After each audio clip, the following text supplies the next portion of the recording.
Hello and welcome, all of you dark outsiders. Welcome to a new narration. This is a NoSleep story titled, I Found Out the Horrifying Truth of Why Sleep Exists. And this is written by Blair Daniels. I will link it below in the description. So let's begin with the story. I found out the horrifying truth of why sleep exists. We never remember the exact moment we fall asleep. Sure, we remember the minutes leading up to that moment, reciting our grocery list, listening to our spouse snore, replaying an embarrassing moment that happened 10 years ago. But can you recall the exact moment you fell asleep last night? Or how it happened? I've always found this odd. We remember when we wake up, and sometimes we even know the reason. A bad dream, a car honking outside. But how do we fall asleep? What happens in that magical moment that pushes us into dreamland? Nobody knows. It's a mystery, a little black hole in our memory.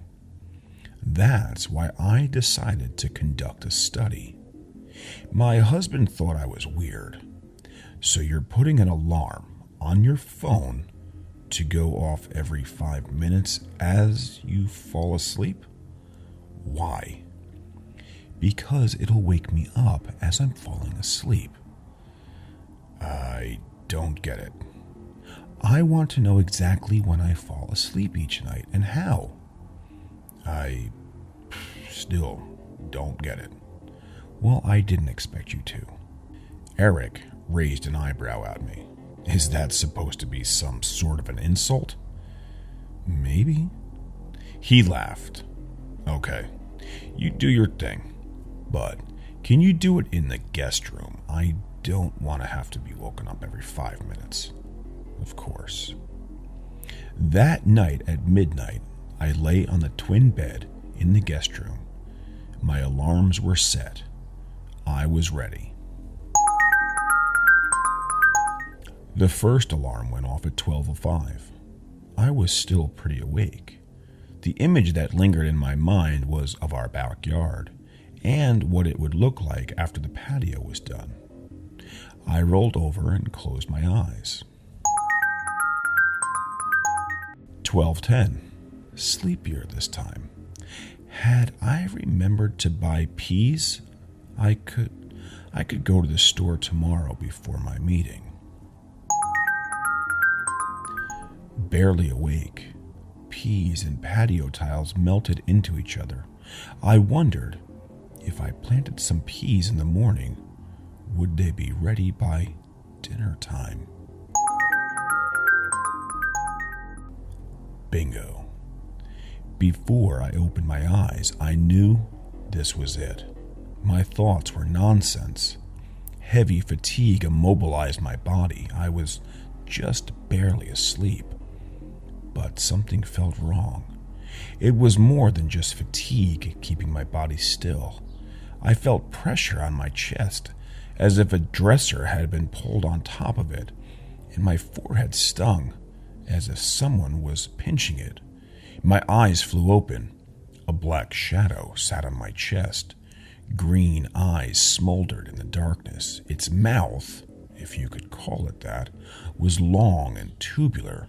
It connected to my forehead, making a wet, sucking noise. Get it off, get it off. I thrashed against the creature. The weight on my chest shifted. Plop. The mouth popped off my forehead. At that same instant, the fog of sleep lifted. My thoughts were clear, my movements were nimble and quick, and the creature was gone. I ran down the hallway, my feet pounding against the carpet. "Eric!" I screamed, throwing his door open.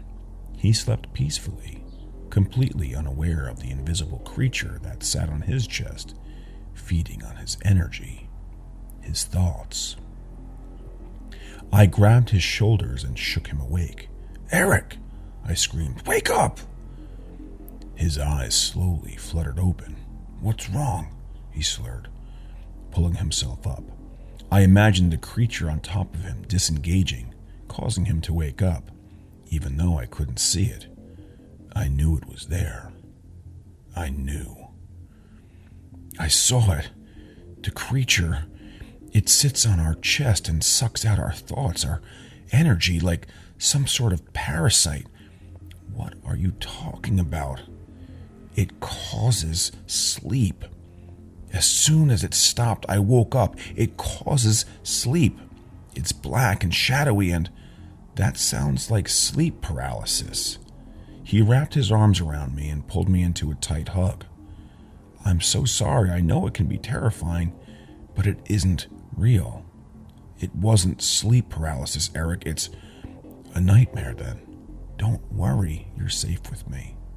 He pulled me tighter, rocking me gently as if I were a child. Tears streamed down my face as the pieces fit together in my mind. Sleep isn't some restorative function encoded in our DNA. This creature, this thing, causes it, so it can feed on our thoughts, our energy, like some sort of parasite.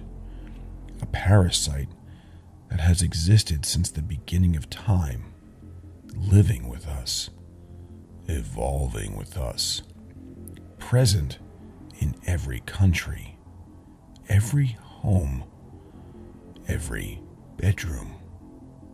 We just never see it because no one remembers how they fall asleep.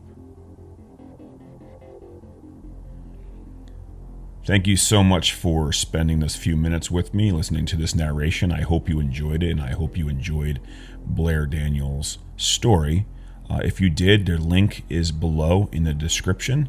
And if you like this story, please feel free to subscribe. That would be awesome. And also click that thumbs up button. I would really appreciate it.